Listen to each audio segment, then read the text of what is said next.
Experiment number 10 phase 1 part 2। तो हम बात कर रहे थे इम्पीडेंस की। तो Z1 इम्पीडेंस जो है वो Z1 is equal to Z4 and Z2 is equal to Z3। तो जब हम इसको डिवाइड करेंगे Z1 over Z2 is equal to Z4 over Z3, ये बेसिकली वोल्टेज ड्रॉप के हिसाब से है, वो उसमें करंट जो है वो कैंसिल आउट हो जाता है। इस वजह से हम उसको क्या कहते हैं जी कि Z1 का इम्पीडेंस के टर्म के हिसाब से भी हम उसको डिस्कस कर लेते हैं। Z1 over Z2 is equal to Z4 over Z3।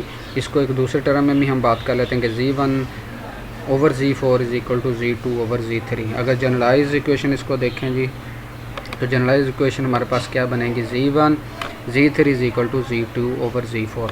तो ये हम Z1 Z3 Z2 Z4 इसकी तमाम की हम वैल्यूज़ को आर्म के हिसाब से जो है वो कैलकुलेट कर चुके हैं पहले। तो हमारा अब काम क्या होगा, सिंपली वो जो हम पहले ड्राइव करके आए थे उनको वैल्यू को पुट करेंगे। ये देखें जी, ये Z1 की वैल्यू हमने पुट कर दी थी। हमें पता है कि Z1 में क्या था, एक प्योर रेजिस्टर कनेक्टेड था। ये देखें जी R1। तो Z3 में क्या था, हमारे पास कैपेसिटर C3 लगा हुआ था, ये उसकी इम्पीडेंस आ गई हमारे पास। इसी तरह जो हमारे पास Z2 था, Z2 इम्पीडेंस जो कि हमारे पास आर्म नंबर 2 की इम्पीडेंस थी, उसमें एक कैपेसिटर लगा हुआ था, ये उसकी आ गई है। और इसी तरह हमारे पास जो आर्म नंबर 4 था उसकी इम्पीडेंस क्या थी, Z4 थी, और उसमें हमारे पास एक रजिस्टर लगा, तो उसकी इम्पीडेंस हमारे पास R4 हो चुकी है, R4 है। तो उसके बाद हम क्या करें जी, इसको मल्टीप्लाई करेंगे। मल्टीप्लाई करने के बाद इनको कंपेयर कर लेंगे। जब हम कंपेयर करेंगे तो हमारे पास क्या आ जाएगा, R1 ओवर C3 रीअरेंज करने के बाद, और R4 over is equal to R4 over C2। हमें क्या है जी, हमारे पास जो अननोन कैपेसिटेंस थी वो क्या है, C2 है। तो हमारे पास C2 की वैल्यू आ जाएगी, C2 is equal to C3 multiply with R4 over R1।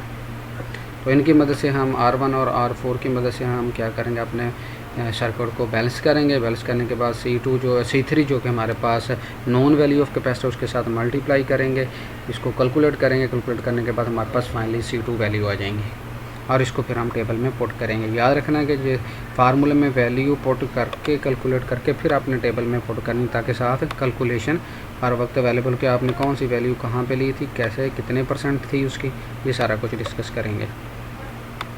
तो ये तो एक पार्ट था उसका।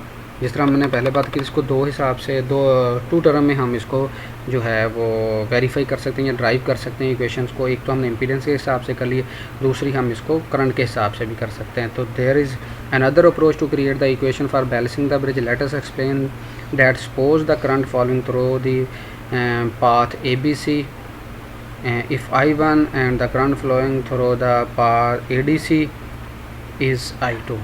तो कुछ भी नहीं है, सिंपल है जी, ये उससे भी इजी है। ये देखें जी, अगर हमारे पास ये सर्किट बैलेंस हो गया तो इसका क्या मतलब है कि potential difference as at point A is equal to at point D। अगर जो पोटेंशियल डिफरेंस इसका ज़ीरो है तो पोटेंशियल सेम होंगे इन दोनों पॉइंटों के। अलावा हमारा नल डिटेक्टर जो कि मल्टीमीटर लगा हुआ है, वो अगर हमने एम्पेयर पे सेट किया तो वो अप्रोचेस टू ज़ीरो वोल्टेज दे देगा। वोल्ट पे दिया तो एम्पेयर पे दिया तो करंट ज़ीरो देगा, वोल्ट पे दिया तो वोल्टेज ज़ीरो जो है वो शो करेगा। तो इसका मतलब है कि ना तो इस साइड से इस साइड को कोई करंट फ्लो करेगी एट बैलेंसिंग पॉइंट, ना इधर से इधर करेगी कोई। देन फिर क्या होगा, R1 से गुजरने वाली जो करंट होगी वो C2 में से वही करंट गुजरेगी। इसी तरह जो R4 में से करंट गुजरेगी वही C3 में से गुजरेगी। अगर लेट्स सपोज हम कहते हैं कि R1 में से गुजरने वाली करंट जो है वो I1 है, तो इसका मतलब है कि C2 में से भी I1 पास होगा। इसी तरह अगर R4 में से पास होने वाली या फ्लो करने वाली करंट की वैल्यू है I2, तो इसका मतलब है कि वो C3 में से जो गुजरने वाली करंट है वो भी I2 होगी, क्योंकि बैलेंसिंग पॉइंट है। तो C3 और R4 में से गुजरने वाली करंट सेम होगी, R1 और C2 में से गुजरने वाली करंट सेम होगी। इसलिए हमने ABC में से गुजरने वाली करंट जो है उसको हमने I1 का नाम दिया, और ADC में से गुजरने वाली करंट का नाम हमने I2 दिया। तो हम सिंपल क्या करेंगे कि इनके जो होगी वोल्टेज ड्रॉप उनको हम कंपेयर कर लेंगे। कंपेयर करने के बाद हम जो है डिफरेंट फार्मूला लगा के उनको रीअरेंज करेंगे। रीअरेंज करने के बाद हमारे पास जो है वो फाइनल इक्वेशन आ जाएगी। ये देखें जी, उसने क्या किया जी, the voltage of node B is respect to node point A। तो वो कर क्या रहा है, वापस चलते हैं जी, आपको थोड़ा सा और भी गाइड कर देते हैं यहाँ पे। ये देखें वो क्या करेगा जी, D पॉइंट के हिसाब से इनके वोल्टेज कैलकुलेट करेगा, फिर इस लेग के पॉइंट के कैलकुलेट करेगा। हाईलाइटर उठा लेते हैं दोबारा। इस लेग के वोल्टेज और इस लेग के वोल्टेज कैलकुलेट करेगा, फिर इस लेग के करेगा और इस लेग के वोल्टेज कैलकुलेट करेगा, यानी कि point A B A D, फिर क्या करेगा B C and D C. तो बैलेंसिंग पॉइंट में this one voltage equal to this one is equal to this one, फिर उनको डिवाइड करके कंपेयर करके फिर हम वहाँ से अपने अननोन वैल्यूज़ का फार्मूला जो है वो इजीली ड्राइव कर सकते हैं। तो ये सेकंड अप्रोच है, आपको जो इजी लगे बेटा आप वो फॉलो कर सकते हो। चलते हैं जी आगे। ये हम अनमॉडिफाइड ब्रिज डी ब्रिज की बात करें तो the voltage at node B is respect to node A. तो बी पे ए के हिसाब से नोड का वोल्टेज कैलकुलेट कर रहा है, तो वो क्या है हमारे पास जी I1 R1, ठीक है। इसी तरह similarly the voltage at node D with respect to node A, तो उसमें क्या होंगे बेटा, उसमें हमारे पास सिर्फ एक रजिस्टर R4 लगा हुआ है, ये देखें जी। तो उसमें गुजरने वाली करंट क्या है I2, तो उसका वोल्टेज ड्रॉप I2 R4 हो जाएंगे, ठीक है।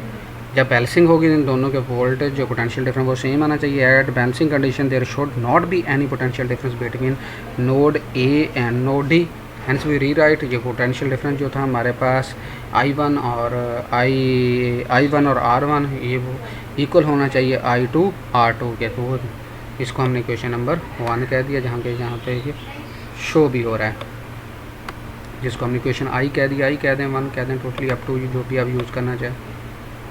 तो ये तो था हमारा अपर लेग, हम इसकी बात करें। अब लोअर की बात कर लेते हैं। तो इसमें हमारे पास क्या है जी, वो अब जो नोड बी है वो सी पॉइंट के हिसाब से, यानी कि नोड सी के हिसाब से वोल्टेज जो है वो कैलकुलेट कर रहा है। तो डेफिनेटली उसमें हमारे पास दोनों जो बॉटम वाले हमारे पास आर्म है उसमें क्या लगा हुआ था, हमारे पास 2 रजिस्टर लगे हुए हैं। तो उसमें से करंट गुजरने वाले जो फर्स्ट रजिस्टेंस था उसमें I1 था, और कैपेसिटर जो था उसका लेवल हमने C2 दिया हुआ था। तो हमारे पास उसके वोल्टेज ड्रॉप के आ जाएंगे I1 J omega C2।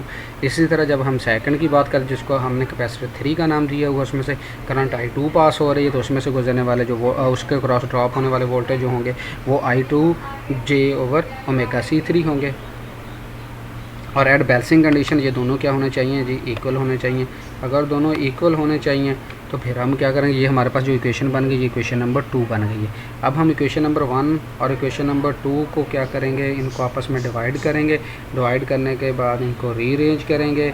Rearrange करने के बाद हमारे पास वही फार्मूला आएगा जो हम पहले ऑलरेडी जो अप्रोच नंबर 1 थी उसमें प्रूफ करके आए। ये देखें जी, R1 over C3 is equal to R4 over R2।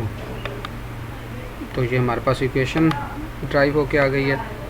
अब इसमें हमने कैलकुलेट क्या करना है, C2 कैलकुलेट करना है। तो C2 is equal to C3 multiply R4 over R1। तो ये 2 अप्रोचेस हैं आपके पास, दोनों यूज़ कर सकते हैं। जो भी आप फार्मूला ड्राइव करना चाहें उसके लिए ये बेनिफिशियल होंगे आपके लिए। इसके अलावा ये तो हम बात कर रहे थे जो हमारे पास अनमॉडिफाइड डी ब्रिज था। इसी तरह हम जो है एक और सर्किट डायग्राम उसमें दिखा दिए। प्रोसीजर क्या होगा, कुछ भी नहीं, सिंपल प्रोसीजर है भाई। सर्किट जो आपको टास्क दिया गया एक्सपेरिमेंटल टास्क, उसके मुताबिक अपना सर्किट जो है वो सैम्पल करें। मल्टीमीटर जो है उसको कनेक्ट करें as a null detector. Balancing point calculate करें। आप जो है R1 या R2 इनमें से कोई एक यूज़ करते हुए आप बैलेंसिंग पॉइंट जो है वो कैलकुलेट कर सकते हो या ऑब्ज़र्व कर सकते हो, दोनों को भी कर सकते हो। उसके बाद फिर R1 और R2 की वैल्यू को जो है वो मेजर करें। उसके बाद उसको जो है कैपेसिटर जो है नॉन वैल्यू उसको भी आप राइट डाउन कर लें। देन जो होगा आप फार्मूला में पुट करें और आपके पास अननोन कैपेसिटेंस की वैल्यू अवेलेबल होंगी। ये हमारे पास ऑब्जर्वेशन में हमारे पास टेबल है, R1 है, R2 है, C1 और C2 है, ठीक है। तो नॉर्मली हमारे पास ये जो C2 होगा, C1 और C2 ये सीक्वेंस में बताएंगे। तो बेसिकली हमारे पास ये C1 और C2 जो होगा ये हमारे पास होगा C2 होगा, और ये हमारे पास होगा C3। तो ये याद रखना है। ये तो सीक्वेंस में C1 C2 के हिसाब से दे दिया, लेकिन जो एक्चुअली हमारे पास है ये C1 नहीं है, बेसिकली ये आर्म नंबर 2 है तो इसको C2 कहेंगे। तो जो C2 है ये आर्म नंबर 3 में है तो इसको हम C3 का नाम देंगे। तो आपने इसको रिप्लेस कर लेना है कि C1 जो होगा वो रिप्लेस हो जाएगा C2 से, C2 जो होगा वो C3 से रिप्लेस हो जाएगा।